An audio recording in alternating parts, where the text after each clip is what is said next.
2025년 2월 6일자 이스라엘 투데이.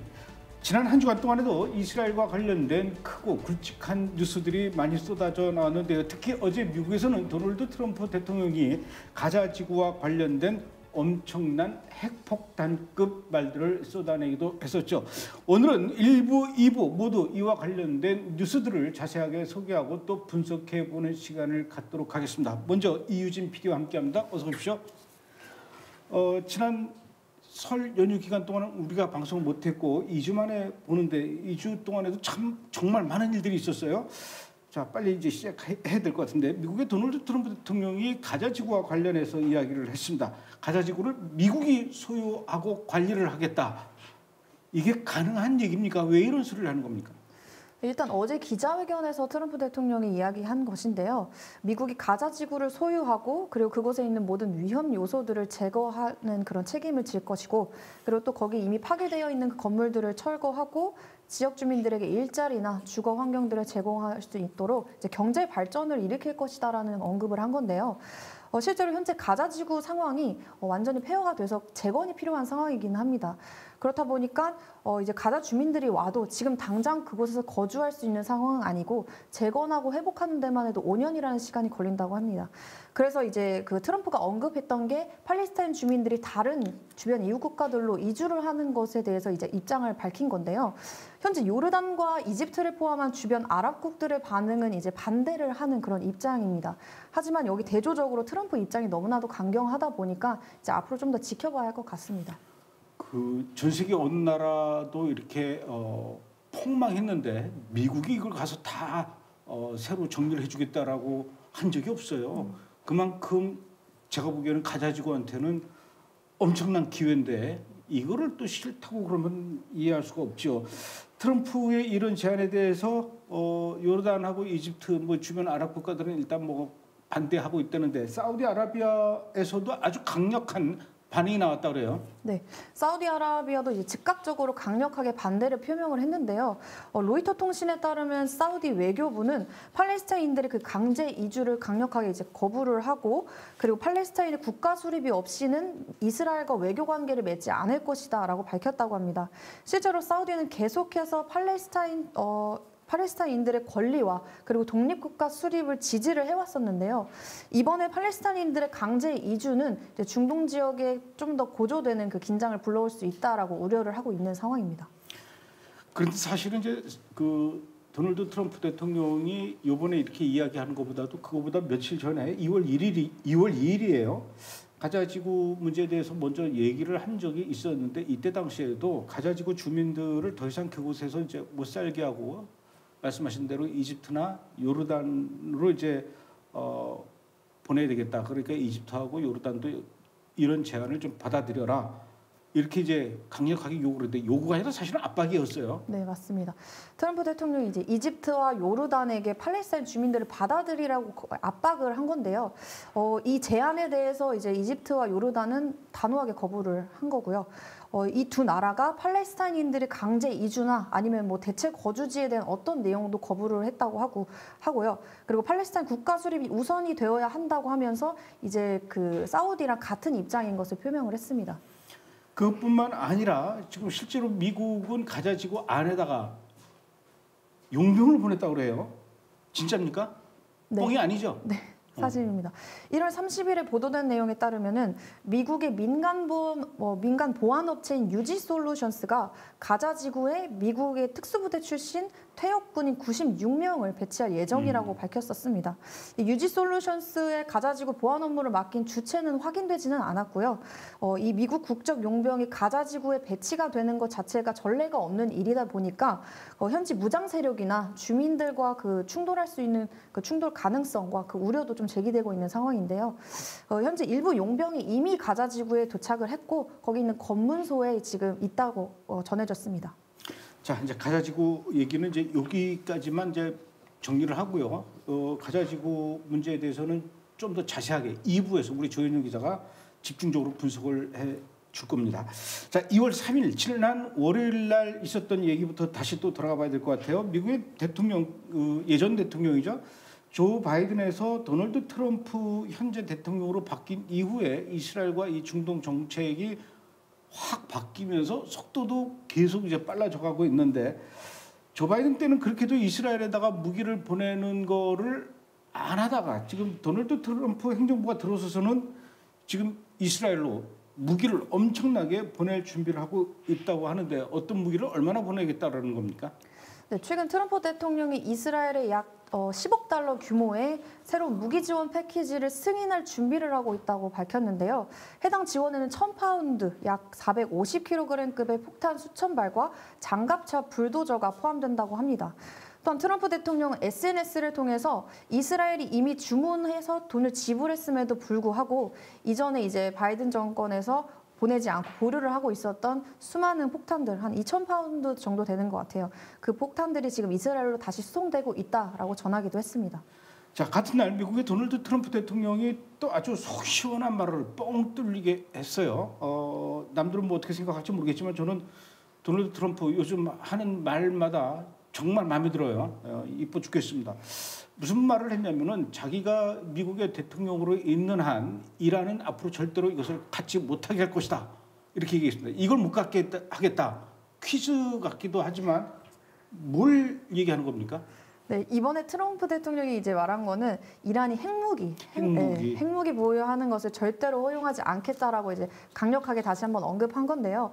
트럼프가 이란과의 관계 개선을 위해서 협상을 하는 것은 거기에 대해서는 열려 있다라고 전하면서도 이제 이란이 핵무기를 개발하는 것에 관련해서는 내가 이제 대통령으로 있는 한은 이란은 절대로 핵무기를 가질 수 없다라고 강력하게 표명을 했습니다.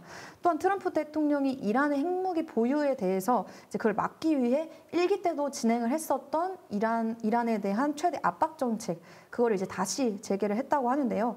그 목표 중에 하나가 이란의 석유 수출을 제로로 만드는 것이다라고 전하기도 했습니다. 저는 트럼프가 이쁘고 사랑스러워 죽겠는데 이유진 PD는 어떻습니까? 네, 저도. 그래요? 자, 이번에는 인질 소환 얘기를 좀 해봐야 될 것 같아요. 2월 1일, 지난주 토요일입니다. 하마스와 휴전한 이후에 시작된 인질 송환 중에 네 번째예요. 4차로 인질 3명이 돌아왔다고 하는데 누가 돌아왔고 또 상태는 어떻습니까? 네, 이번에 송환된 인질 3명은 35세 야르덴 비바스랑 그리고 54세 오페르 칼데론 그리고 65세 키스 시걸로 파악이 됐습니다. 야르덴 비바스 같은 경우에는 그 납치 당시에 부인과 그리고 어린 두 아들과 함께 납치가 됐었는데요. 그 아들 중에서 이제 어린 아들이 그 납치 당시 10개월이었어요. 그래서 가장 어린 인질이었는데 이번에는 같이 돌아오지 못했고 혼자서 돌아왔다고 합니다. 그리고 남은 가족들의 생사는 아직까지 공식적으로 확인된 것은 없는 상황이고요. 오페르 칼데론 같은 경우에도 가족이 모두 가자로 잡혀갔었는데 부인과 자녀 2명은 작년 인질협상에서 풀려났었고요. 이번에 모두 제외하는 그런 기회가 됐다고 합니다.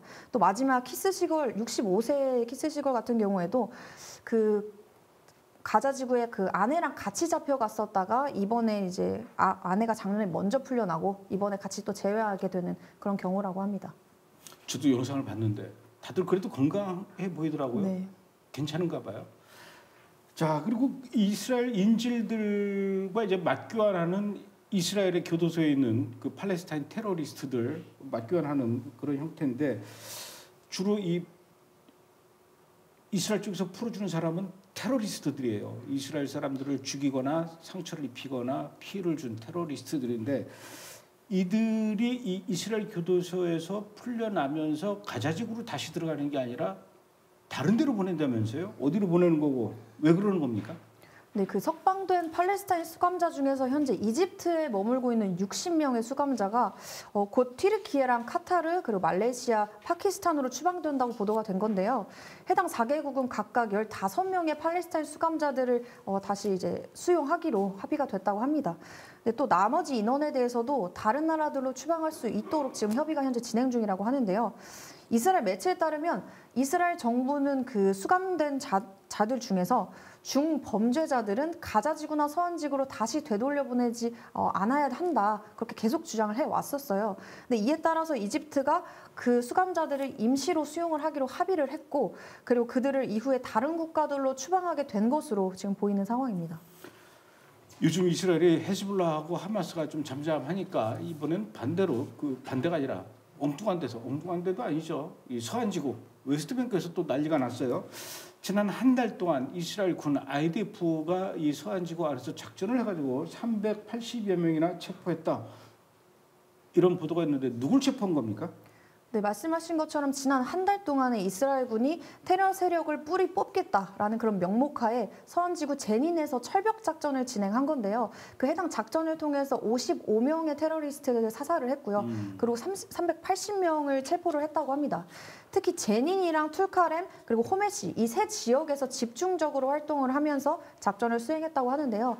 이 해당 작전은 이스라엘의 국가 안보를 강화하고 그리고 테러리스트들의 활동을 억제하기 위한 전략의 일환으로 진행된 작전이라고 합니다. 자, 이번엔 헤즈볼라 얘기를 좀 해봐야 될 것 같아요. 현재 이스라엘 헤즈볼라는 지난해 11월 27일 오전 10시부터 이제 휴전이 시작돼서 원래는 금년 1월 26일 날 이 휴전이 끝나는 걸로 되어 있었는데 갑자기 미국이 나서서 이 휴전을 연장해야 되겠다. 그러면서 1월 26일 날 발표를 했어요. 갑자기 왜 연장한 거고 이 휴전 연장에 이스라엘하고 헤즈볼라는 동의를 한 겁니까? 네, 일단 미국 백악관이 성명을 통해서 발표한 건데요. 이스라엘과 헤즈볼라 간의 휴전이 2월 18일까지 유효할 것이다라고 밝힌 거고요. 휴전 연장 이유에 대해서는 이스라엘과 헤즈볼라 간의 그 지금 긴장감이 여전히 높다 보니까 아무래도 무력 충돌이 계속해서 일어날 가능성이 있다라고 판단이 된 것으로 보이고요. 특히 이스라엘 같은 경우에는 주장한 그 내용이 레바논 남부에 아직까지도 수많은 헤즈볼라의 테러 인프라들이 존재하고 그 기한 내에 그 모든 것들을 제거하고 이제 처리하기에는 조금 불가능할 것 같다라고 여러 차례 언급한 바가 있었습니다. 그렇다 보니까 미국이 이런 전반적인 상황을 고려해서 휴전 연장을 좀 제안을 한 게 아닌가 싶은데요. 헤즈볼라는 이 휴전 연장에 대해서는 아무래도 거부 반응을 계속해서 보였었는데 결국에는 합의한 것으로 보입니다. 예, 일단 1부는 여기까지 하고요. 가자지구의 그 미국 점령과 관리에 대해서 구체적인 내용 아주 자세하게 분석해보는 시간은 2부 시간에 우리 조현영 기자로부터 들어보도록 하겠습니다. 수고하셨습니다.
이번에는 조현영 기자와 함께 뉴스의 핵심으로 한 발자국 더 깊이 들어가서 자세히 들여다보고 물고 뜯고 15분은 분석 시간을 갖도록 하겠습니다. 먼저 첫 번째 분석 이슈 어떤 건지 알아보도록 하겠습니다.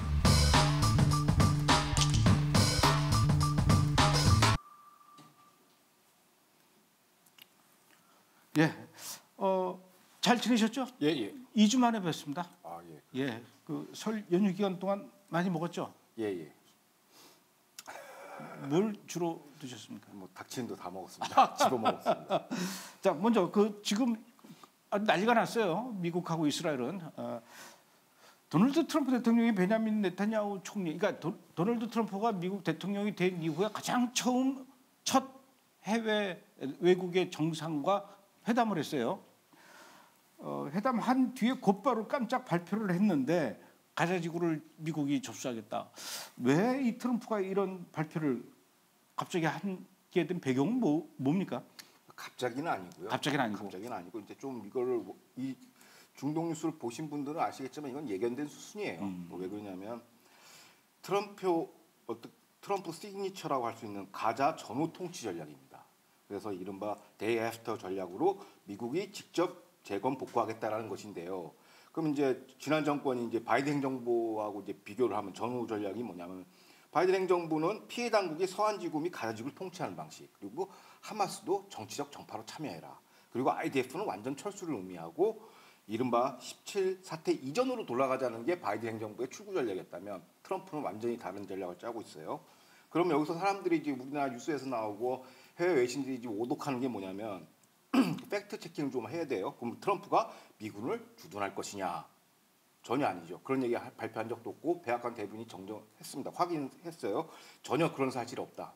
그리고 그럼 미국이 가자지구 재건 비용을 지출할 것이냐? 그것도 아니에요.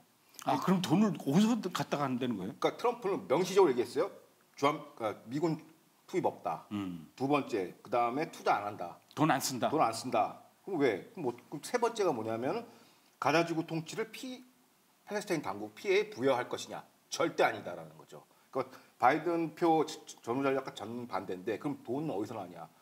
주변국에 돈 많다. 아랍 원유 국가들이 있으니까 걔네들 쓰겠다. 우리가 개런투어로 거중 조정만 하겠다라는 거예요. 전략만 우리가 내놓고 너네들 협조해서 가자를 핵심으로 이제 개발하겠다. 문화, 관광, 뭐 무역 도시인데 트럼프 가자 전략의 본질은 뭐냐면 이거 크게 봐야 돼요. 트럼프의 글로벌 전략으로 봐야 되는데 그 중동에서 트럼프의 정책은 핵심이 뭐냐면 경제 회랑 프로젝트예요. 경제 회장. 회랑. 그게 뭡니까? 그게 뭐냐면 아브라함 협정은 우린 표피적으로 이제 안보 전략이잖아요. 그러니까 이란을 견제하기 위한 이제 안보 아키텍처, 순위파랑 이스라엘을 합쳐서 이란을 견제하자 이건데 또 다른 맥락은 뭐냐면 경제 협력 프로젝트예요. 그러니까 뭐냐면 지리 경제학적 관점에서 유럽에서 지중해를 통하고 그 다음에 지중해에서 중동을 거쳐서 사우디아라비아 철도를 통해서 저기 인도까지 내려가는 글로벌 사우스를 대각으로 이렇게 연결하는 어마무시한 프로젝트 안에 있는 겁니다. 그런데 여기에 중국이 1대1로 프로젝트를 깨기 위해서 이제 트럼프가 이 전략을 갖고 나온 거예요. 그러니까 사실상 가자지구는 이스라엘만을 위한 게 아니라 중동 전체, 글로벌 전략 전체, 특히 중국의 1대1로를 부시기 위해서 나온 전략이에요. 그리고 핵심 그 인트리 포인트가 어디냐면 가자지구거든요. 왜? 이스라엘 그 서쪽 자체가 이제 지중해랑 연결돼 있지 않습니까? 여기서 완전 가자지구는 뭐 전문가들이 많이 얘기했지만 테러 공화국이 아니었으면 아시아의 뭐 여기 중동의 싱가포르, 파리 뭐 이 정도의 엄청난 무역 그 잠재 성량이 있는 도시인데 이걸 테러 공화국으로 낭비를 한 것이죠. 트럼프는 이걸 완전 뒤집어 엎겠다라는 거예요. 그래서 트럼프의 핵심 목표는 가자지구 융복합 무역 문화 도시, 뭐 호텔도 짓고 항만 시설도 짓고 이걸 하겠다라는 거예요. 거기에 이제 포인트가 해서 이제 글로벌 사우스 인도로 내려가는 그러니까 중국을 견제하는 포석이에요. 그러니까 이스라엘만 보고 이 작전을 짜는 게 아니라 트럼프는 어떻게 보면 4단계, 4단계 이제 입체적인 체스 게임을 하는 거죠. 중국을 견제해서. 그리고 최종적으로 목표를 가자 재건을 미국이 하겠다로 얘기를 설정을 하면은 그 후속 조치들이 있지 않습니까? 트럼프의 합법은 이래요. 최종 목표만 얘기해요. 툭툭 던집니다. 사람들은 그거 뭐 일기 때는 저게 또 정신 나간 소리 한다. 아니에요. 거기에 대한 마스터 플랜이 있습니다. 자, 미국이 재건 프로젝트 하려면 제일 먼저 해야 되는 게 뭐냐면 가자 주민을 이주시켜야 돼요. 이주시키기 위해서 이 현재 추정치로 하면은 이걸 복구하는 10년이 걸린 거예요. 왜 걸리냐면 건물이 언제 붕괴의 위험에 빠질지 모르고 수도 배수가 완전히 파괴됐어요. 그러다 보니까 이제 전염병도 위험이 있고 불발탄, 부비 트랩이 건조물이 얽혀 있어서 이거 지나가는 것 자체가 이제 완전 위험 지역이거든요. 또 지하 터널 지반이 굉장히 약화되어 있다는 거죠. 이걸 완전 복구는 완전 제로 베이스에서 다시 시작하지 않으면 안 된다. 그래서 반드시 그렇기 때문에 가자 주민을 이주해야 이게 인도적 조치라는 거예요. 그래서 행간에서는 이제 이스라엘 현재 중동의 그 지식인들 사이에서 뭐라고 하냐면 따지고 보니까 트럼프가 가장 친팔레스타인적인 지도자다. 그들의 이권을 가장 생각하니까 왜 거기 살면 죽어요. 거기 가면. 그러니까 이거는 가자 주민을 위한 해외 이주는 선택이 아니라 필수라는 것이죠. 그래서 요거를 중동 정책, 이스라엘 정책, 글로벌 정책을 다 포괄시키는 정책이 바로 가자 재건 프로젝트입니다. 그러니까 큰 틀에서 봐야 되죠. 그러면 일단은 그 가자지구에 있는 사람들을 다 다른 곳으로 이주시키고 그곳에서 이제 공사를 하겠다라는 건데 그러면 최종적으로 그곳에 거주하게 되는 사람들은 나갔던 사람들을 다시 불러들이겠다는 겁니까? 아니면 누가 거기서 살게 될까요? 그러니까 이게 기본이 한 10년이니까 그러니까 복구하는 데면 10년이니까 이제 장기 이주를 하고 오고 싶으면 이제 국제도시가 하겠으니까 오고 싶으면 와라 이거죠.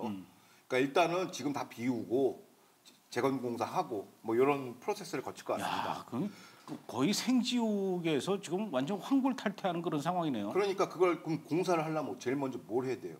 하마스를 제거해야 되죠. 그러니까 그게 최종 목표를 딱 걸어놓고 나머지는 이제 알아서 이제 후속 조치는 자연스럽게 이행이 되는 것이죠.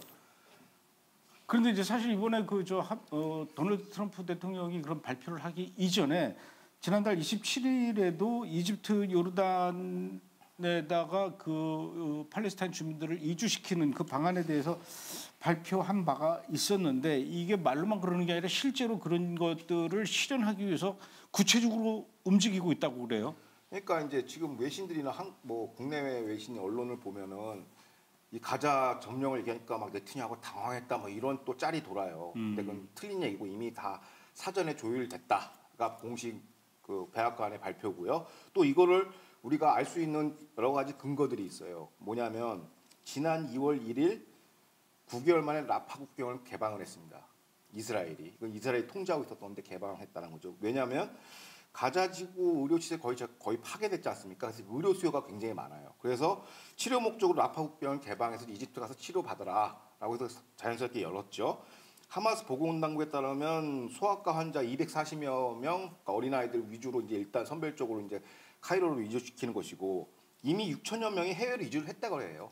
메디컬 퍼퍼스로 이제 이미 치료 목적으로 나갔고 하마스 보건당국입니다. 하마스의 통계에 의하면 6천 명이 이미 해외로 의료 치료 목적으로 나갔다라는 거죠. 그러니까 국내적인 소요 관점에서는 해외 이주에 대한 그 역동이라고 하는 원인이 굉장히 많죠. 동인이. 그랬기 때문에 해외 이주가 이게 인권 탄압이 아니다라는 것이죠.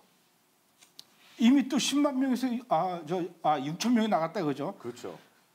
가자지구 주민들이 이렇게 또 자기네들이 자발적으로 나가는 사람들도 많이 있다면서요.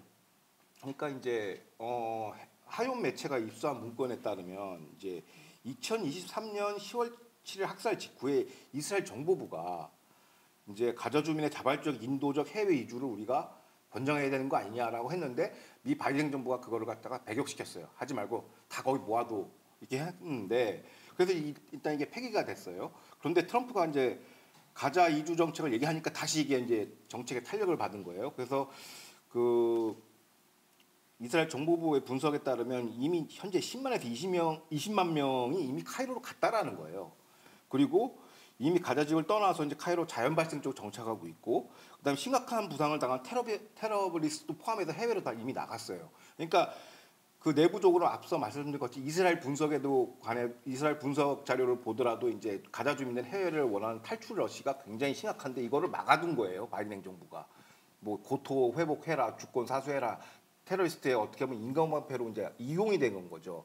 근데 그거를 했는데 이제 최근에 이제 트럼프발 정권이 들어오면서 새로운 방침이 나오면서 이게 새로운 국면에 지금 전환되어 있는 것이고, 네, 또 추가적인 얘기는 또 하겠습니다. 그러면은 그 가자지구 주민들의 숫자를 보통 한 180만에서 200만 정도로 지금 추산하고 있는데 그 중에 20만 명이 카이로에 가 있으면 10분의 1이 가 있다는 얘기네요. 그렇죠.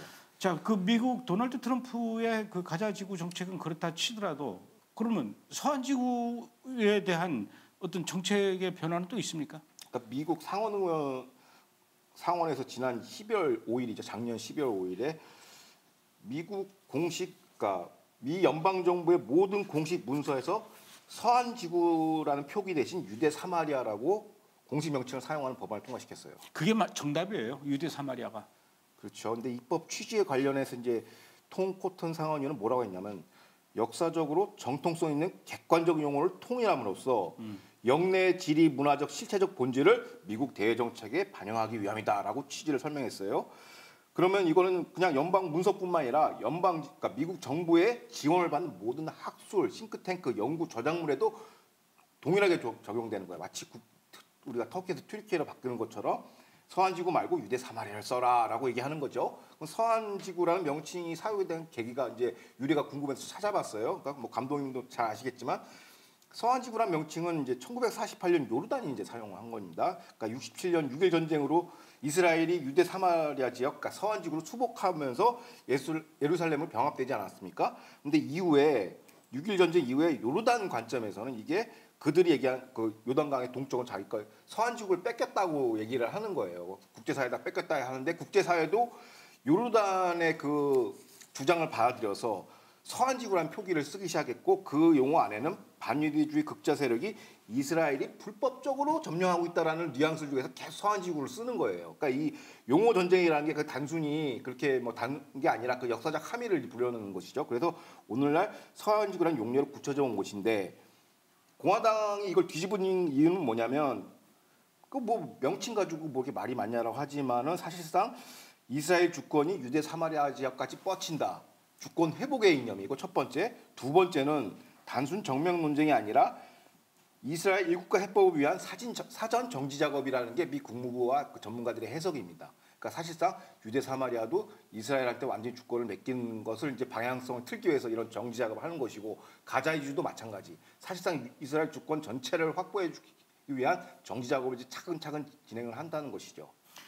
그게 이제 서한지구라니까 사람들이 헷갈려하는 게 이스라엘의 입장에서 봤을 때는 동쪽인데 이걸 왜 자꾸 서한지구라 그러나 이렇게 생각하면서 궁금해하는 분들이 있거든요.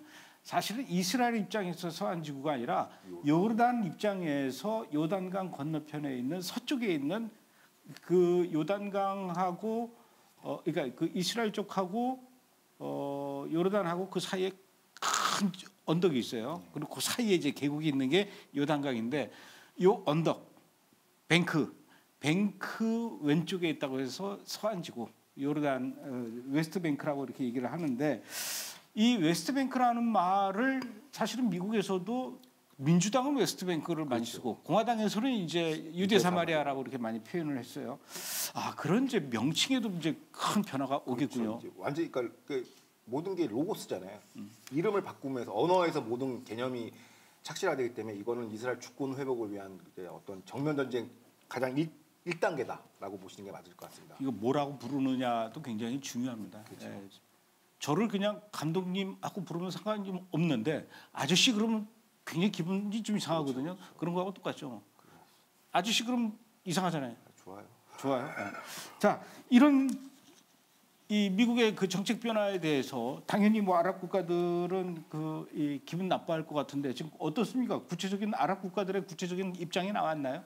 전체죠, 이제 전체. 뭐 이란 뭐 시아파는 말할 것도 그냥 논의의 대상이지만 수니파 국가들, 이집트, 요르단, 아랍에미리트, 사우디, 카타르 외무장관 등은 이거를 뭐라고 하냐면 팔레스타인들 고향에서 뿌리를 뽑으려는 시도, 그러면서 인종 총살하고 이제 맹폭격을 하고 있어요.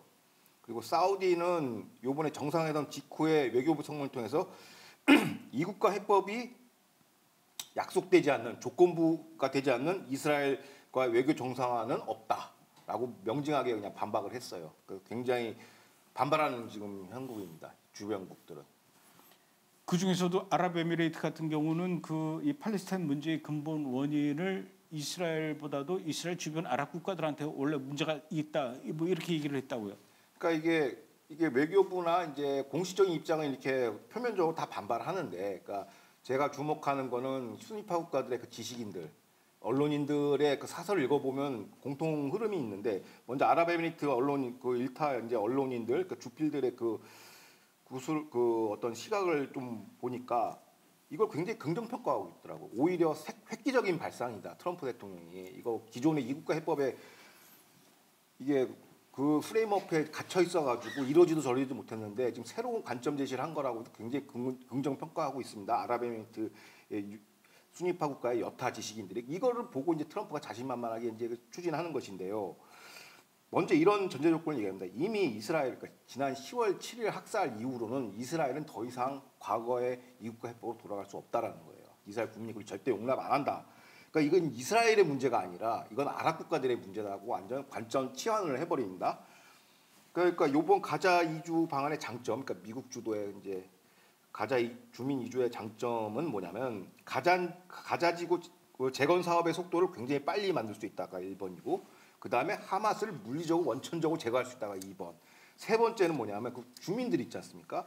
테러 조기 세뇌 교육을 받은 팔레스타인 주민들이 이제 새로운 이제 기회를 타지해서 새로운 문명적 교육을 받을 수 있다라는 거예요. 예전에는 그냥 유럽에다 처박아 놨잖아요. 근데 이걸 주변국들이 받아서 이것도 디톡스하는 프로그램이 있대요. 사우디나 이런 데서.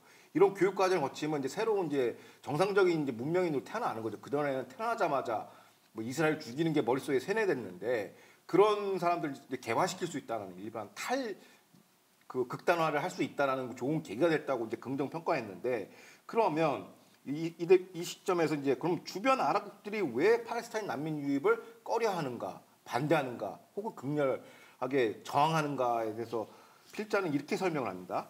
그 팔레스타인의 업보죠. 그 원죄가 뭐냐면 레바논에서 팔레스타인이 내전을 조장한 전력이 있어요. 레바논. 그리고 이집트에서는 하마스를 통해서 ISIS를 지지한 전력이 있어요. 그러니까 우리나라에 들어왔을 때 얘네들이 어떤 식으로 그렇죠. 문제를 일으켰는지 그렇죠. 이미 그런 일들을 경험했다 이거죠. 이게 다 정치권을 흔드는 문제란 말이에요. 그 지배 세력을. 그리고 또 시리아에서는 팔레스타인 6만 명의 테러 정파가 아사드 정부와 협력해서 수천 명의 시리아 시민을 사살한 전력이 또 있어요. 그다음에 쿠웨이트에서는 과거 90년대 그 이라크에 사담 후세인이 침공했지 않습니까?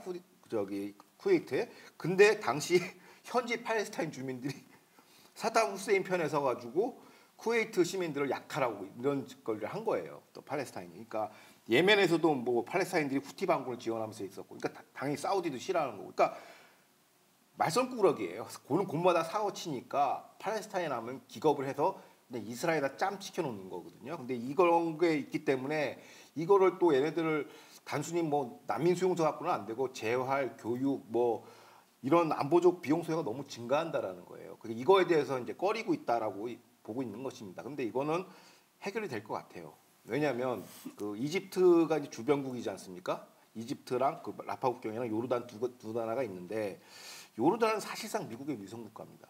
그러니까 미국이 시키면 해야 돼요. 겉으로는 뭐 반대하고 막 목소리 세게 내지만 그래서 다음 주에 바로 이집트가 아니라 요르단이랑 정상회담이 잡혀 있어요. 요르단하고 미국하고. 예. 아 그럼 끝난 거네. 예, 끝난 거예요. 그래서 트럼프는 여유 만만 그냥 탁 화도 던져놓고 자 말 들을 거야. 근데 기자들이 뭐 사우디가 이렇게 얘기했다 뭐 하겠다. 알았어 다 할 거야. 걱정하지 마 이렇게 얘기하는데 이집트도 마찬가지. 이집트는 미국한테 군사원조도 수백억 달러를 받지만 인도독 지원 경제협력 지급을 엄청나게 많이 받아요. 그러니까 트럼프가 새로운 단거를 제시 안 해도 기존의 지원금 다 끊어버리면 돼요. 그럼 할 거야 안 할 거야? 그럼 받아야지 해야 되거든. 그러니까 그게 이제 트럼프의 전략이고 또 사우디도 마찬가지야. 사우디도 미국 눈치를 봐야 돼요. 특히 트럼프 눈치를 봐야 돼요. 왜냐하면 유가를 지금 군수 지원이나 이런 뭐 패트리엇 포대 미사일 이거 다 트럼프가 쥐고 있습니다. 이걸로 충분히 협상이 가능하다라는 것이에요. 사우디는 지금 막 사납게 반대하는 것처럼 보이지만 결국 미국이 압박하면 그렇게 될 것이고 최근에 이제 이런 일이 있었잖아요. 미국에서 이제 뭐 미국에 있는 난민 불체자들 다 본국으로 송환하는데 난민국까지 안 받겠다고 덤볐잖아요. 그래서 오케이 그럼 관세 때릴게 하니까 하루 만에 다 무릎 꿇었잖아요. 그러니까 이런 게 트럼프식 외교입니다. 미국 위주로 가고 그린란드도 처음에 안 된다고 했는데 이제는 거의 수능하고 있지 않습니까? 그러니까 이게 트럼프의 기세에 눌려가지고 지금 아마 꼼짝을 못할 거라고 보고 이거는 기후에 불과하다. 뭐 팔레스타인 문제 옛날 얘기 또 들먹이면서 하는 거는 이제 과거 작법, 옛날 얘기, 틀린 얘기. 그리고 앞으로 이제 트럼프 2주 안에 다 답이 나올 거라고 저는 보여집니다.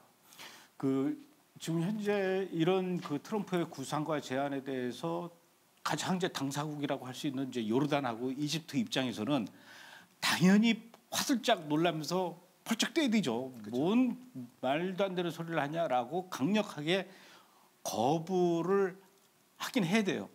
그러나 그거는 이제 1차적으로 보여지는 게 그렇고 실제적으로는 요르단도 그렇고 이집트도 그렇고 충분히 이들을 받을 만한 땅이 있어요. 면적도 있고 그래서 받아들이고 중요한 거는 뭐냐면 돈의 논리입니다. 그렇죠. 예. 특히 이 팔레스타인 난민들 같은 경우는 UNRWA를 통해서 돈을 무지하게 지원을 받기 때문에 그 지원받게 되는 돈이 결국은 이집트로 간 팔레스타인 사람들은 이집트가 받는 거고 요르단으로 간 팔레스타인 난민들은 또 역시 요르단이 받는 거고 가만히 앉아서 돈을 버는데 특히 이집트 시나이 반도 같은 데는요 그 넓은 땅에 아무도 없어요 사람이. 그렇죠. 거기 가서 살란 얘기예요. 요르단도 허허벌판에 얼마나 살기 좋은 그런 곳이 많은데 그러고 보내고 UNRWA로부터 돈을 받으면 요르단 입장에서는 그냥 뭐 마다할 이유가 없는 건데 그렇다고 트럼프가 그런 얘기 하자마자 아이고 우리도 기다렸습니다 이렇게 얘기는 할 수 없기 그렇죠. 때문에 그렇게 한 거고 특히 요르단 입장 같은 경우는요 이스라엘의 눈치도 봐야 되는 게 요르단에서 필요한 물을 전부 다 이스라엘이 제공해주고 그렇죠. 있고 요르단에서 필요한 전기를 또 이스라엘이 제공해주고 있어요. 근데 그거 만약에 안 받아주고 자기네들 이스라엘이 요구하는 대로 안 해주고 미국이 요구하는 대로 안 해준다면은 돈도 못 받아, 물도 못 받아, 전기도 끊겨 어떡하려 그래요. 그렇죠. 그렇지 될 것 같아요. 그런데 이제 이런 상황에서 미국 이외의 다른 또 서방 국가들의 반응은 어떻습니까? 그러니까 이제 서방 국가라 하면 이제 유럽이죠. 이제 유럽인데, 그러니까 보통 이런 정도의 주장이 나오면은 또 유럽의 그 반유대, 반이스라엘 또 친팔레스타인 그 또 논자들 나와서 막 떠드는데 과거에 비해서는 좀 기세가 눌린 것 같아요. 트럼프한테 눌려가지고 좀 나오긴 나오는데 좀 제한적이다. 근데 근본적으로 유럽은 이제 할 말이 없는 게 뭐냐면 감독님도 잘 아시겠지만 2005년까지만 해도 이게 가자지구가 이스라엘 땅이었지 않습니까? 근데 이거를 팔레스타인한테 주면서 거기에 있던 이스라엘 그 정착민들 다 추방을 시켰어요. 2005년에. 근데 그게 그 당시 추방하면서 그 안보 조건이 그 국경선 안보 조건 국경선을 EU가 방어한다. 이게 조건이었어요. 2005년 당시에. 예. 그 나가는 조건 중에 하나가 이제 EU가 이집트랑 그 가자지구죠. 그러니까 그 라파 국경을 이제 EU가 가가지고 이제 국경 순찰도 하고 관리 감독을 한다라고 해서 이밤이라는 미션 센터를 만들었어요. 그런데 라파 국경 통제는커녕 테러 세력 및 피해 당국의 공격으로 도망갔어요. 이란. 어디로 도망가냐? 이스라엘 군부대로 대피했어요. 그리고 라파 국경은 테러 군수물자 밀반뿐만 아니라 인신매매의 그 어떤 허브로 작용하고 있습니다. 거기 인신매매가 또 심한가 봐요. 중동에서는 그 국경을 통해 가지고. 그래가지고 기한 관리 부족으로 2007년에 이밤은 급기야 철수를 했습니다. 그러니까 유럽이 자기네들이 안보 책임을 방기함으로써 하마스가 오늘날의 수백만 마일의 테러 터널과 테러 공화국으로 전락한데 1등, 2등 책임자가 EU예요. 그러니까 여기에 대해서 반박하려면 입이 10개도 명분이 없어요. 너네들이 국경 보호를 실패했기 때문에 이 사태가 발생했으므로 10월 7일 이후에는 EU의 어떤 항변과 이런 것도 안 통하죠. 그러니까 EU도 거의 보니까 몇몇 빼고는 조용히 있는 분위기예요. 트럼프 기세에 눌려가지고. 일단 관망하는 그런 분위기고. 예. 정작 이스라엘 국민들의 반응은 어떻습니까? 그러니까 가자 주민 반응, 그러니까 현지 반응이 중요한데, 그러니까 막 가자 지구 주민들하고 가자 주민 그 팔레스타인 현지 반응이 중요해요. 뭐 하마스 보건부나 뭐 이런 유관 매체들은 들을 필요도 없고 하마스의 입장을 대변하는데 들을 필요 없고 그래서 이스라엘 그 채널 14 방송이 안에 들어가 가지고 가자 주민들을 취재를 했어요. 근데 최근 휴전한 연장선에서 이제 북부랑 남부를 갈랐지 않습니까? 한쪽으로 몰아놨는데 이제 이 중간에 그 문을 개방해가지고 가자 주민들이 다시 북부로 이렇게 다시 복귀를 했는데 그 가자 주민들이 딱 보면서 완전 폐허가 됐지 않습니까? 전쟁으로 얻은 게 없다. 완전 폐허가 됐다. 여기서 어떻게 사냐. 그러면서 대부분이 해외로 이주하고 싶다는 얘기, 자발적인 여론이 지금 형성되고 있다는 것이죠. 이게 이제 채널 14가 보도를 했고 당연히 기분 별로 안 좋고 그다음에 이스라엘 입장은 명징해요. 그러니까 왜냐하면 이스라엘 지식인들, 워싱턴 조야의 지식인들은 그렇지 팔레스타인이 저기 요르단 가는 게 맞지 왜 인구의 75%가 팔레스타인이니까. 그러니까 하삼 왕조랑 같이 행복하게 살면 되겠네. 진정한 이스라엘은 이스라엘이 사는 국가, 그다음에 팔레스타인이 다수가 있는 요르단 국가 이렇게 일국가 일국 해법으로 가면 정답이다라고 워싱턴 조야에서는 얘기하고 있고 이스라엘 현지 국민들은 트럼프 대통령의 가자 주민 해외 이주 방안이라서 뭐 볼 필요도 없죠. 80% 찬성입니다. 80% 찬성이고 서한 지구에 관해서도 이스라엘 국민 71%가 유대 사마리아까지 이스라엘 주권으로 확대시켜야 된다. 71% 찬성이고 그리고 아까 얘기했던 앞전에 얘기했던 사우디가 밝힌 팔레스타인 국가 건설 조건부로 한 이스라엘 그 외교 정상화는 이스라엘 국민 과반 64%가 반대하고 있어요. 그리고 이제 기존 서한 저도 입에 자꾸 서한이 뱉네요. 그 유대 사마리아 지역을 이제 ABC 구역으로 이렇게 그러니까 C 구역이 유대 사마리아 지역인데 그 지역을 ABC 구역으로 나눠가지고 이제 분할 통치하는 방식, 뭐 통치권은 이스라엘이 행사하고 뭐 행정 자치권은 제한적으로 팔레스타인이 하는 이런 방식에 대해서도 이스라엘 국민이 어떻게 생각하니까 선호도가 10% 미만입니다. 그러니까 완벽한 통제를 원하는 걸 지금 이스라엘 국민이 원하고 그럼 왜 이렇게 생각이 바뀌었는가? 과거에 이런 여론조사하면 30% 40%밖에 안 돼요. 근데 지금 64%로 확 올랐다는 것이고 70%로 올렸다는 것이고 이스라엘 주권 확대의 찬성 이유에 대해서 유대 사마리아 지역에서 이스라엘 국민 42%가 1순위로 꼽는 게 안보적 이유. 테러가 너무 많다라는 거예요. 그러니까 안보 때문에 이거를 우리가 확실히 통제해야 된다는 얘기가 나왔고 40%. 그다음에 16%만이 역사적 전통성. 그 성경에 나오는 그 예루살렘 이터널 캐피털이라고 하는 예루살렘 그 상징성은 16%고 또 외교 그게 한 16%밖에 안 되고 대외적인 외교 정치적 정당성은 9% 내외로 꼽았습니다. 그래서 이거는 저기 서한지구와 가자지구 이스라엘 수복이라고 표현을 하자면은 그러니까 완전한 주권 회복이 거의 이스라엘 현지에서는 대세다라고 보시는 게 맞습니다. 제가 지난해 10월 말 11월 초에 사우디를 갔지 않습니까? 가서 보니까 네옴시티 건설하느라고 난리도 아니더라고요.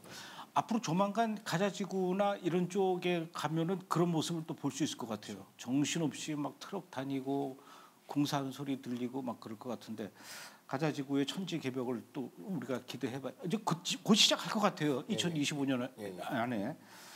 자, 앞으로 우리도 말을 좀 잘 골라서 해야 되겠네요. 서한지구라고 그러고 또 웨스트뱅크라고 그러지 말고 유대 사마리아라고 해야 될 것 같아요. 유대 사마리아. 앞으로 꼭 그렇게 합시다. 예, 유대 사마리아. 그 서한지구나 웨스트뱅크라고 발언하면은 무식한 놈. 아니 돈 5만 원씩 벌금 내는 걸로 예. 두 번째 분석 이슈 알아보도록 하겠습니다.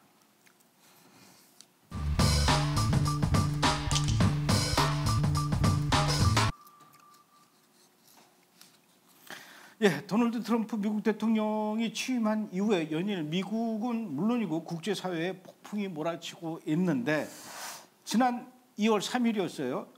USAID 국제개발처라고 했는데 이 USAID라고요. 옛날에 우리나라 저 강남 쪽에도 AID 아파트가 있어요. 이 USAID에서 돈을 지원해 가지고 아파트를 진 게 AID 아파트인데 이 국제개발처의 기능을 축소하거나 통폐합을 하기로 했다라는 뉴스가 나와서 지금 난리가 났습니다. 이쪽은. USAID 국제개발처 어떤 조직인지부터 좀 자세하게 설명해 주시죠. 그러니까 쉽게 명목상으로 보면은 이제 해외 원조 기관이죠. 그러니까 실제로 USAID는 비정부 기구, 외국 정부 및 국제 기구 및 유엔이죠. 미국 내 다른 정부 기관의 인도적 지원과 개발 지원을 제공하는 미국 정부를 대표하는 기관입니다. 2023년도 회계연도 기준으로 USAID는 약 400억 달러, 그러니까 미국 연방 예산의 1% 미만을 이제 관리하며 130여 개국의 지원을 제공한다고 해요. 이게 이제 표면적인 거고 일각에서는 이제 USAID는 미국 정보기관 대표적으로 CIA의 컷아웃이라고 설명하고 있습니다. 이게 무슨 얘기냐면 미국 정보기관이 해외에서 비밀 공작, 이른바 샤프 파워를 투사할 때 내가 뭐 CIA 명함 돌리지 않지 않습니까? 간첩이라고 CIA 받고 명찰 달고 다니는 게 아니라 이럴 때는 USAID 그 인도적 그 자원봉사 간판으로 들어가는 거예요. 그 나라로. 그러니까 NGO 단체 이름으로. NGO 단체 이름으로 들어가는 거고 현지 전문가들에 따르면 USAID 예산의 전체 10%만이 그 원조 뭐 아파트 짓고 뭐 이런 물 그래요? 10% 미만이라고 해요. 0.9%로 얘기하는 사람도 있고 극소수만이 이제 그런 거 들어가고 대부분은 어디에 소요되냐? 미국 정보기관의 SNS 선무 공작, 영향력 공작, 인지 전쟁, 그 다음에 부정선거 등 대외 공작 창구로 활용되고 있습니다. 대표적으로 이제 중동 사례만 얘기해 드릴게요. 사례가 너무 많아요. 이거 추려내는데 힘들었는데 대표적으로 중동 사례를 보면 USAID에서 지난 5년간 바이든 정부죠. 극렬 이슬람 테러 세력에 총 185억 달러를 지원했어요. 그리고 이 중에서 가장 최근 거부터 말씀드리면 이제 팔레스타인 서한지 5만 원. 유대 사마리아 나도 몰랐는데 본인이 고백했어.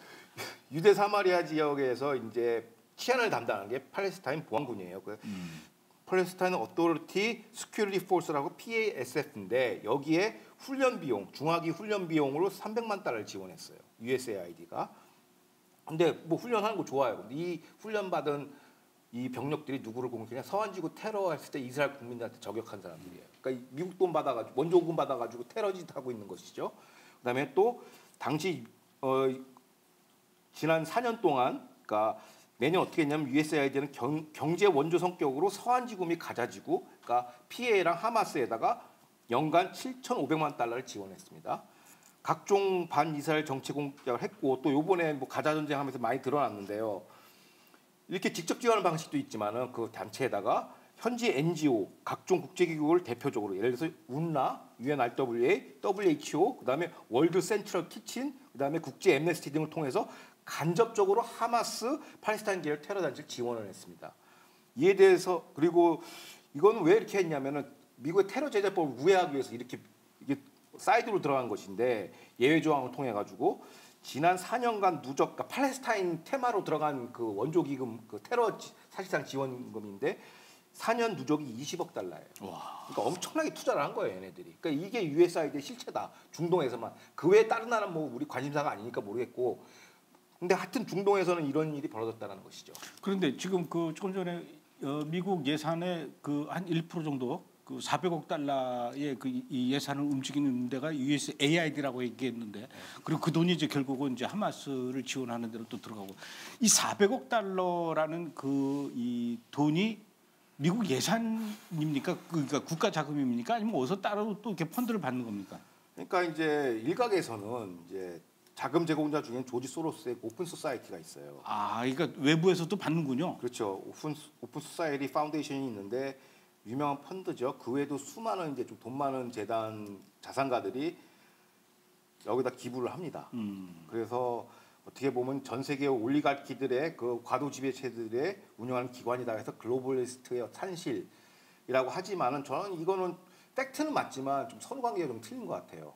조지 소로스가 주도하고 막 그런 건 아니고 뭐 이게 글로벌리스트 뭐 WEF 뭐 다보스 포럼에서 막 주도하고 이런 거는 아니에요. 그 왜냐하면은 그러면 질문의 핵심이 뭐냐면 그렇다면 USAID의 실소유자가 누구냐? 그렇죠. 이게 핵심이잖아요. 물론 돈은 계속 그쪽에서 들어오긴 하는데 이거는 약간 좀 길게 설명을 해드릴 것 같아요. 왜냐하면 이게 얘기가 나왔으니까 이건 CIA 역사하고 관계 있어요. 어허. 그러니까 60, 70년대 CIA가 해외에서 냉전 시기니까 막 여러 가지 막 암살, 정권 축출, 레짐 체인지 공작을 무지하게 많이 했어요. 근데 맨날 실패하고 뉴스에 나오고 걸리고 하니까 70년대에 그 미 의회 처치 커뮤니티 데가 있어요. 거기서 뭘 했냐면은 이제 CIA 이른바 블랙 아퍼레이션이라고 하죠. 블랙 옵스. 그다음에 요인 암살 이런 프로젝트를 하지 마라. 라고 예산을 삭감했습니다. 그래서 CIA는 어떻게 했냐면 외부에다가 NGO를 설립한 것이죠. 그 80년대에 한 건데 80년대 USAID는 60년대 그 케네디 대통령이 만든 건데 80년대 CIA가 공작을 해야 돼. 냉전 소련이랑 싸우려면. 그래서 레이건 행정부 때 80년대 외부에 설립한 기관이 있어요. USAID랑 비슷한 기구, NGO 기구는 그게 바로 NED라는 기구입니다. National Endowment for Democracy라고 해서 민주주의 전파하는 뭐 이런 싱크탱크 비슷한 거예요. 시민단체 NGO인데 기존 USD를 어떻게 활용했냐면 재정 창구로 쓰고 NED는 집행기구로 쓴 거예요. 그러면서 CIA 바깥에서 활동할 수 있게끔. 그러면 예산 통제를 안 받으니까 의회에.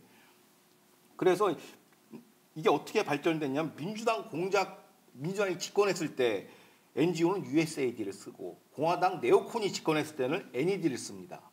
CIA 안에. 그리고 조지 소로스가 이제 사람들을 잘 모르시는 아시는 분도 계시지만 뭘로 돈을 벌였냐면 환율 조작으로 돈을 벌었어요. 국가 간에 환율 조작을 하려면 내부 정보가 있어야 되거든요. 사실상 내부자 거래예요. 그 정보 소스를 누구한테 받냐면 CIA한테 받아서 돈을 번 거예요.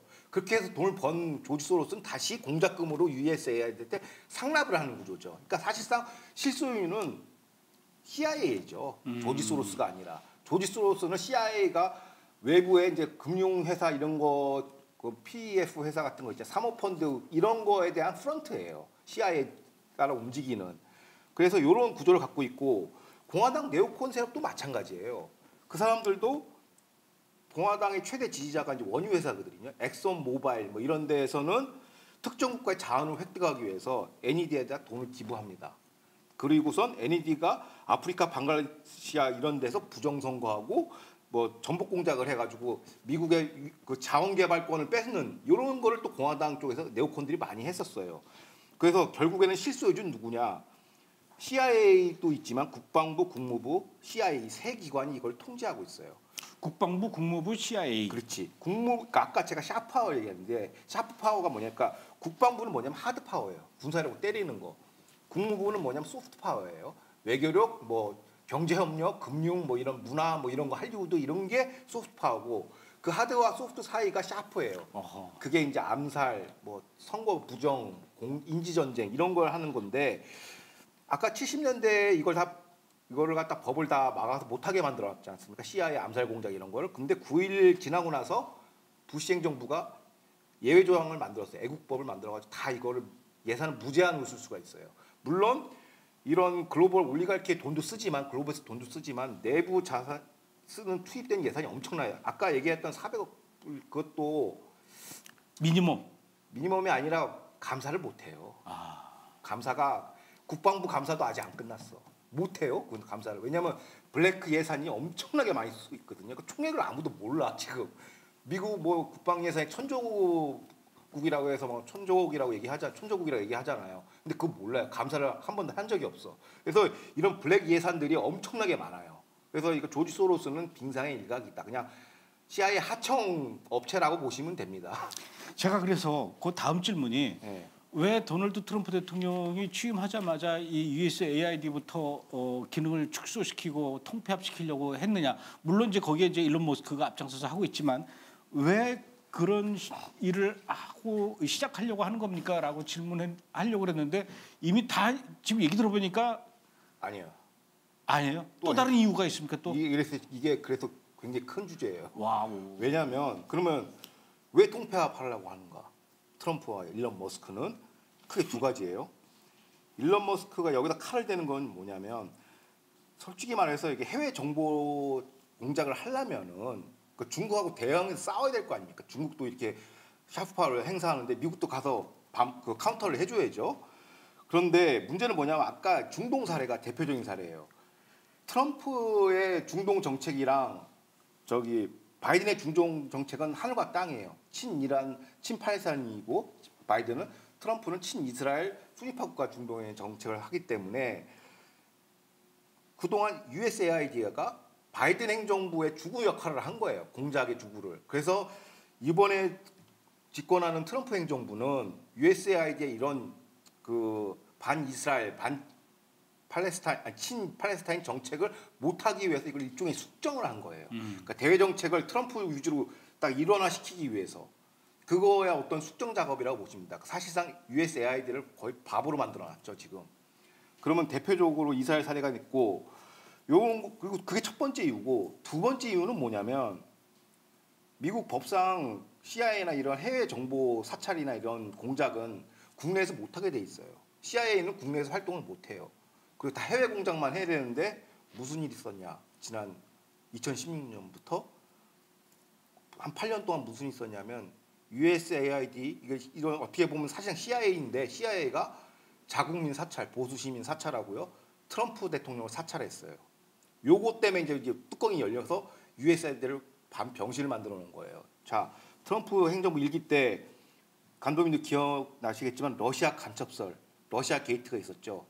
이 탄핵 시비가 걸렸지 않습니까? 이것 때문에 관련 허위 선동 자료가 어디서 나왔냐면 USAID가 지원하는 친민주당 싱크탱크, 그 다음에 친민주당 언론, 대표적으로 폴리티코에서 이런 거짓 선동 자료를 원했어요. 이걸 근거로 탄핵 심판으로 들어간 거거든요.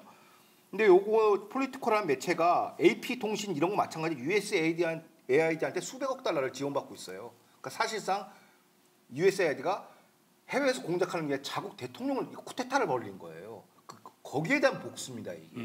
그러니까 사람들이 뭐 요번에 USAID 다 탈탈 털었다? 아니에요. USAID 중에서 민주당 애들을 그냥 숙정시킨 거예요. 그래서 요번에 이거에 가장 반발하는 애들이 누구냐면 USAID 민주당 소속 의원들이 나와서 지금 시위를 하고 있어요. 이거 하면 안 된다 막 그러는데 자기 공작금 다 털어버리니까. 마지막 중요한 게 뭐냐면 바이든 행정부에 들어서 그 USAID가 어떻게 더 타락했냐면 이게 민주당 의원들의 뇌물 자금 세탁 창구로 전락한 거예요. 여기서 돈을 넣어가지고 정치 자금을 이걸로 준 거예요. 그래서 USAID를 완전 부셔버린 거죠. 그러니까 이렇게 좀 했는데 예 현재까지 됐습니다. 근데 그거는 이제 트럼프 대통령을 그 아주 곤란하게 하려고 이제 그런 작업들을 예전에 했었기 때문에 이제 뚜껑이 열려서 이렇게 한다고는 하는데 예. 일론 머스크는 왜 이거를 자기가 지금 그 도맡아서 이렇게 하고 있는 겁니까? 그러니까 앞서 얘기한 것처럼 이제 머스크 같은 경우도 USAID에서 운영하는 매체나 이런 데서 빅텍 우파라고 그러죠. 엄청나게 탄압을 했어요. 그 빅텍 진영 그 피터 thiel 그 뭐 어떻게 페이팔 마피아들이 대거 트럼프 진영으로 이제 사실상 귀순한 거거든요. 이거 배경이 뭐냐면 USAID 극좌 정책 싱크탱크들이 엄청 괴롭혀서 그 약간 좀 우파적 성향에 있는 빅테크 실리콘밸리에 있는 사람들한테 금융 제재까지 가했단 말이에요. 왜 DEI나 이런 LGBTQ에 찬성하지 않았다고. 근데 이 이론적 토대를 누가 제공했냐면 USAID가 제공한 거예요. 그렇기 때문에 트럼프는 본인한테 이제 쿠데타를 했으니까 열받고 일론 머스크도 자기 사업이나 이런 거에 엄청나게 탄압을 많이 했기 때문에 여기에 대해서 지금 거의 복수심으로 불타 있죠. 그게 그렇게 하나고 이걸 그러면 요구에 왜 이거를 이제 국무부로 이관시켰지 않습니까? 그럼 이거 왜 그러냐? 국무부로 이관시킨 이유가 USAID에 순기능만 남겨두고 공화당이 이제 쓰겠다라고 트럼프가 자기 마음대로 해외 정치 공작하는데 쓰고 민주당 것만 완전 암세포처럼 도려내고 자기가 쓰겠다는 거예요. 그러니까 민주당 루비오 국무장관 산하로 이걸 갖다가 이관시킨 거거든요. 그러면 이걸 완전히 해체한다고 생각하면 안 되고 또 쓰겠다라는 거예요. 트럼프는. 그게 이제 하나의 관점이죠. 근데 USAID가 그 특이하게 가자지구 안으로 인도적 차원이나 아니면 인구 정책 때문에 그렇겠지만 피임 기구를 아마 들여보냈나 봐요. 가자지구로 USAID가. 근데 이 피임 기구 그러니까 콘돔인데 이걸 들여보낸 게 뭐 문제가 됐어요? 그러니까 이게 무슨 얘기냐면 저 사진 보시면 아실 거예요. 그 사진 재밌는 사진인데 저기 지금 가자지구에 5천만 달러 규모의 콘돔이 들어갔어요. 야, 예. 지난 4년 동안. 그래서 2017년은 하마스는 USAID로 지원받은 콘돔으로 급조 폭발물 IED를 만든 거예요. 저기다가 휘발성 물질이랑 폭탄을 달아가지고 이스라엘 남부에다 뿌린 거예요. 저 북한 애들이 우리나라로 이렇게 풍선 보내듯이. 얘는 똥이잖아요. 똥 들어오잖아요. 네. 얘네들은 여기다 폭탄이랑 휘발성 물질 해가지고 남부를 갖다가 지금 화마 공격 테러를 한 거예요. 야, 근데 저거를 콘돔으로 저렇게 만든 거예요. 그렇죠. 그러니까 도대체 5천만 달러면 몇 개예요, 이걸? 이거를 해가지고 이제 보냈으니까 이게 참 문제죠. 그러니까 그 배후에 누가 있냐면 USAID가 있는 거예요. 요번에 일론 머스크가 운영하는 도지에서 이걸 밝혀낸 거예요. 인구 통계까지도 조작했어요. USAID가. 그렇죠. 이제 이스라엘 하마스 전쟁으로 현재 가자 민간인에 대한 인도적 위기다. USAID가 지금 기아 상태에 놓여 있다고 USAID가 공식 통계를 발표했어요. 가자지구 상태를 네, 전쟁 중에 지난 1년 동안 그러면서 기아 상태고 다 굶어 죽는다고 얘기했고 그래서 이거에 대한 거짓 통계를 근거로 USAID가 발간한 허위 통계를 기초로 유엔은 물론 ICC, ICJ가 네트냐후 총리를 전범 체포 영장 근거로 삼았단 말이에요. 위기 상태고 기아 상태라고. 근데 실제로 까보니까 출산율은 2.0% 증가했죠. 그리고 저 콘돔 안 쓴 거예요. 그러니까 폭탄을 쓰는 바람에 안 쓴 거예요. 그래서 인구가 늘어났군요. 그러니까 쓸 게 없거든. 다 폭탄을 날려버리니까 어허. 화마 공유하니까 2.0% 늘어났는데 문제는 이거를 USAID가 요번에 딱 트럼프 선거 끝나자마자 그 데이터를 다 내렸어요. 그리고 경고를 한 거죠. 그러니까 내려버린 거죠. 거짓 통계로 해가지고 거짓 자료로 해서 거짓 반유대 반이스라엘 선동 인종 학살 이런 프레임 작업 이게 인지 전쟁인데 이거 USAID가 일타 공격수로 나선 거예요. 세만타 파워스라는 그 사람이. 그러니까 이런 게 너무 많아요. USAID가 뭐 해외에서 저지른 공작들도 많은데 이스라엘 중동만 추적해 보니까 이렇게 많다라는 것이죠. 국제 원조 기능만 순수하게 하면 좋은데 이거를 이 원조 기구라는 타이틀을 쓰고 비밀 공작할 때 이렇게 한다니까 참 기가 막히네요. 네, 그래서 요번에 관심사로 봐야 되는 게 NED는 안 건드렸어요. 왜? 공화당 거니까. 네오콘 거니까. 그걸 안 건드리고 USAID만 좀 상당 부분 손을 본 것 같아요. 그리고 이제 루비어가 이제 내가 쓰겠다라고 한 것이죠. 그리고 딱 소문 없이 사라졌다는 게 트럼프 행정부 2기의 모습입니다. 이게 1기는 약간 좀 관료들한테 에워싸여 조리돌림 당했어요. 막 장구들도 개기고 막 그랬는데 막 거의 항명도 막 비일비재로 있었는데 지금은 트럼프가 이제 4년이 지났지 않습니까? 절치부심했을 뿐도 아니라 어디에 타겟팅해야 될 걸 다 지금 찝어놓은 것 같아요. 그래서 행정명령 200개 나오는데 이게 아무 생각 없이 나온 게 아니라 이런 조치들을 위해서 하루하루 보는 게 너무 재밌어요. 지금 뉴스가 계속 바뀌어요. 타겟팅 걸어놓고 USAID는 어디까지 개혁하겠다. 가자지구는 어떻게 하겠다. 중국과는 어떻게 하겠다. 이게 지금 스케줄이 쫙 잡힌 것 같아요. 그래가지고 1기의 트럼프랑 트럼프 2.0은 전혀 다른 정권이라는 걸 한번 시청자분들이 아셨으면 좋겠습니다. 그런 측면에서 보면은 지난 4년 동안 또 잠시 쉬었다 오는 것도 괜찮네요. 그렇죠. 그러니까 왜냐하면 또 이 암살을 거의 당할 뻔했지 않습니까? 그러니까 약간 개혁도 된 거고 이번 트럼프 2기의 그 키워드는 진짜 복수열전입니다. 복수열전이에요 지금. 그래가지고 지금 D&I 국장이나 이런 요직 안보, 법무부, 공안 쪽 인사들이 진용이 갖춰지면 더 센 게 온다라는 얘기가 지금 팽배하고 있습니다. 다음 주는 더 흥미진진한 얘기가 나올 것 같아요. 오늘은 여기까지 하죠. 예. 고맙습니다. 감사합니다. 수고하셨습니다.